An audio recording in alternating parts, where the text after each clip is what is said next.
Hello everyone! I know I've really been slacking on actually doing videos, and that was my form of journaling. And I am now, I think, 23, 24 days in, so I am quite behind. I need to start doing a little snippets from each night, but I have a lot to catch you up on, including my first night in Ghana. So my first night in Ghana, I kind of told you a little bit in my first video, was spent trying to track my luggage down after the wrong bag was taken at the airport. However, I've got my bag back. The person who I accidentally took their bag has their bag back, and all is well in the world again. Now, at this point, I get to go home. I hurry and change, and then my employers drive me up to the eastern part of Accra, which is called the mountains. And the mountains they're more hills compared to what I'm used to back home. Back home, I'm used to very big mountains with a very great varying terrain with a great deal of elevation. Here, they're more hills, but they're very lush, they're very green, they're very beautiful. And when I picture Africa, I picture really desert, kind of Sahara-like conditions. However, it's very green and lush and beautiful, and just different than what I expected. So we go up to we go through these very windy roads up the mountain, and we end up in this very green, lush, beautiful recreational hall that's kind of owned by their local church. And it's a very beautiful venue. And there we all of the staff of our dental team met, and we all kind of talked a little bit about the mission of the dental office. And we were aiming to bring the best possible care to Ghana. And I know that a lot of Ghanaians haven't been exposed to dental hygiene, and this is my purpose in being in Ghana for a year, is to bring dental hygiene and the American standardization of dental hygiene to Ghana. And so I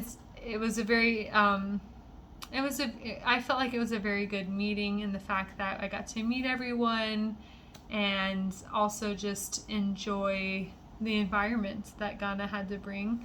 I got to try some Ghanaian food for the first time. So at my first meeting, we all had just a meeting, and then at some point we broke off and went and had lunch. Now this is interesting, because I was a little bit forewarned back home by the people who've been to Ghana a little bit about the food. Now, Ghanaian food is very different than American food, where nothing goes to waste. And so my first traditional Ghanaian food was fufu, served in a goat stew. And fufu is cassava melon and a little bit of plantain. And they can use cassava with anything, like maize, which is more corn-based, or cassava melon and plantain, and they mash it up and they bake it, and it becomes this dough-like consistency. And then they mash it into a ball, and that ball gets served in stew. And so I'm having it in goat head stew. And in the stew, they serve fish, but the fish is not served like it is back home. The fish is served whole with the head on it and everything. So it's a complete whole fish thrown in your stew.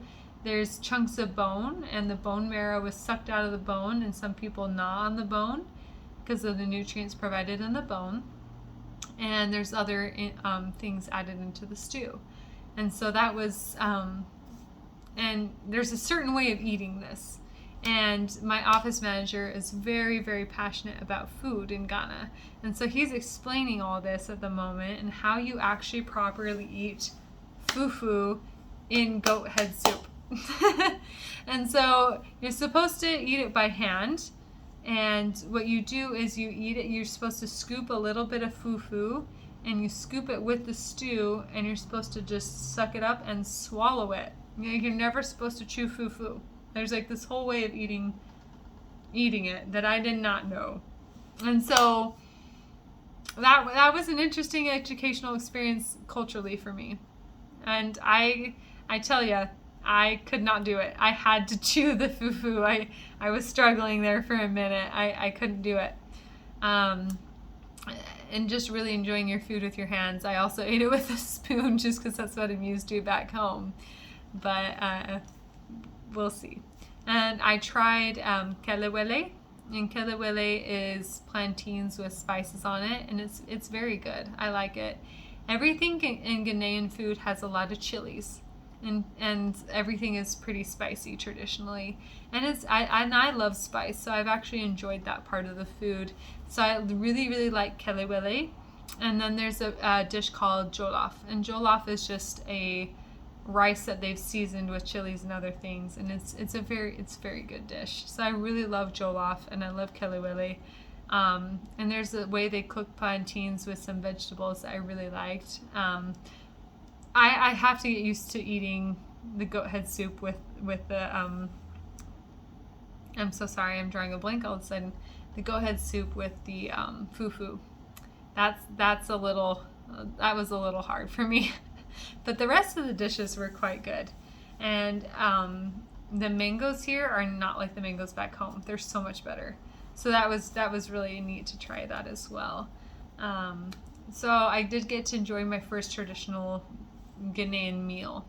Now, after this, we got to go up and finish our work meeting, and then we were able to sneak off to the grocery store after work, after this meeting.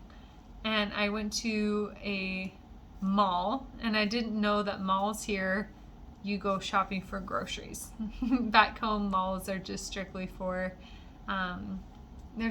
just a couple of restaurants, but really it's more for shopping for food and goods.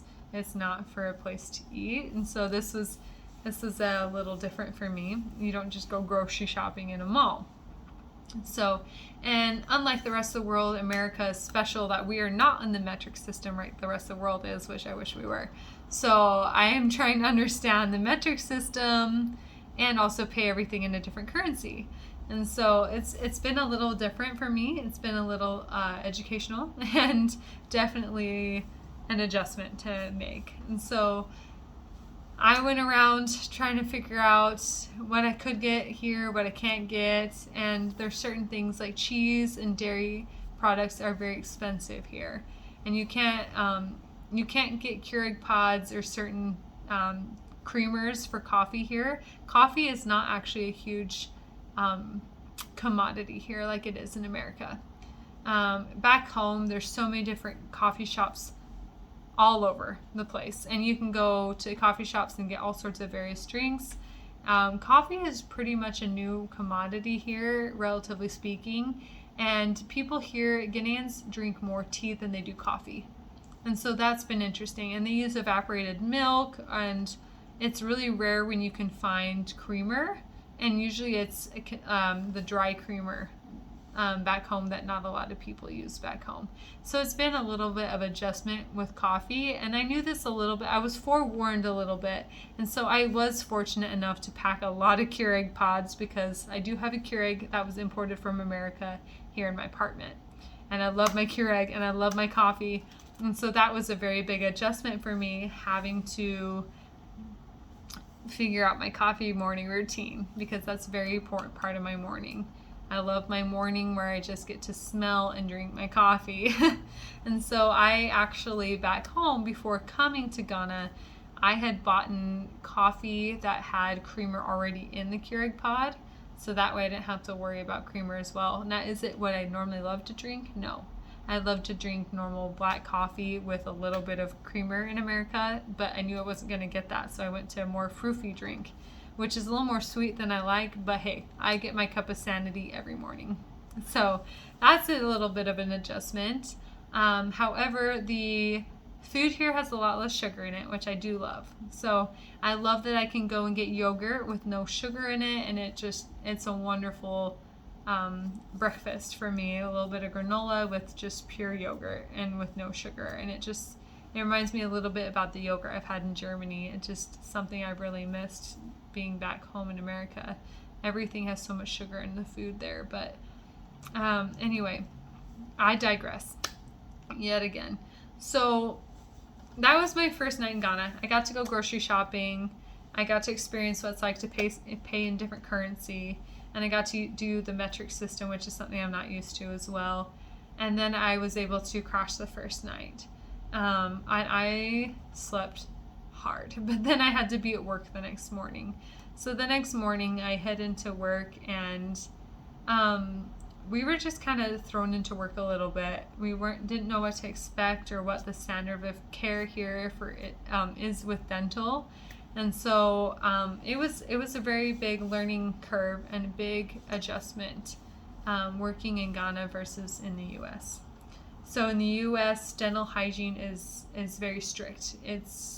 You are licensed. You go to a 2 to 4 year degree. You take board exams, and you hold 2 different licenses depending on what state you live in. And for me, I had a dental hygiene license, and I have a local anesthesia license. And it's highly regulated, and I renew that license every 2 years. And I've gotten a 4-year degree, a bachelor's level degree with 4 years of college to do what I do. Now, Ghana does not have any licensure for dental hygiene. It's a career that's not really recognized in the country. And so my job coming in was to introduce dental hygiene along with another dental hygienist from Colorado. And the two of us were coming in to bring this dental practice we work in to a little bit more of an American standard with how the office runs, with the way protocols handled, and dealing with dental hygiene department. We were supposed to introduce more of dental hygiene department. Now they do have a dental hygienist that has kind of been trained in-house. She's been going through an American curriculum. However, not going through dental hygiene school has made things a little different for her than it is for our education back home. There's certain things that she has not learned that we know going back home and through all those training. And so we were supposed to come in and up her to our standards, as well as the whole office, and that has been quite interesting. Now, at this point, it's just about observing. Now, also, I was shown around my apartment. At this point, I still don't have Wi-Fi, and so I have an international phone that has been locked. Like, my cell service back home had decided to lock my account, and I was struggling at this point a lot. I couldn't contact anyone back home, and I was really struggling emotionally because I feel like everything was brand new, and it's a whole different culture, a whole different currency, a whole different measuring system, whole different there's no friends here, there's no lifestyle here. I'm bringing a whole new career into this country, and I just feel completely over my head a little bit. And it was really hard to not be able to call back home and say I'm okay to my family and friends, or to let anyone know what I was going through and talk to people for reassurance.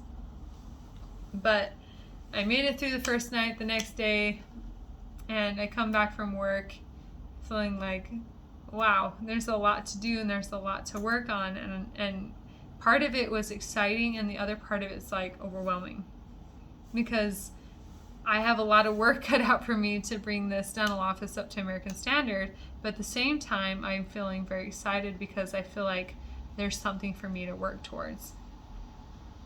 And so it was a very mixed emotion day for me. But there's a lot of different culture shocks that I've been struggling through. And I'm going to go ahead and post some different videos talking about some of those differences between what I go through at home in America versus what happens here in Ghana. But that's been my first day here. That was my second day here. My first day at work was really interesting. And really, this YouTube channel was originally meant for people back home to keep in touch with me and hear my stories, and dental hygienists back home to understand what I'm going through and what it's like setting up dental hygiene in a different country. But I'm seeing that more of my videos have been subscribed by local Ghanaians, and it's kind of shifted a little bit, I guess, about what content I should post. I'm getting some requests on to just post about my experiences in Ghana, and yes, I will do that. For you subscribers, also notice that I will be sending videos to my fellow Americans, talking about what this dental hygiene experience is like. So some of my videos are going to post more information about dental, and some of my posts will be more towards experiencing life in Ghana. So I'll try to appease both sides a little bit, but that's just a little bit about me and the first couple days in Ghana. So we'll go ahead and post some other videos talking about the rest of everything. Farewell, everyone. Have a good night. Bye.